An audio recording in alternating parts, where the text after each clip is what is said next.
You ask Tiger to solve. This deals with linear equations with one unknown. The final result is x equals 5. Let's solve it step by step. Simplify the expression. Simplify the arithmetic. Group all constants on the right side of the equation. Add 11 to both sides. Simplify the arithmetic.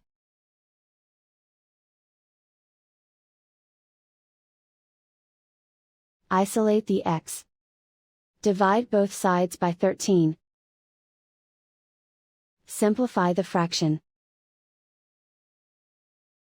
Find the greatest common factor of the numerator and denominator. Factor out and cancel the greatest common factor. And so the final result is x equals 5.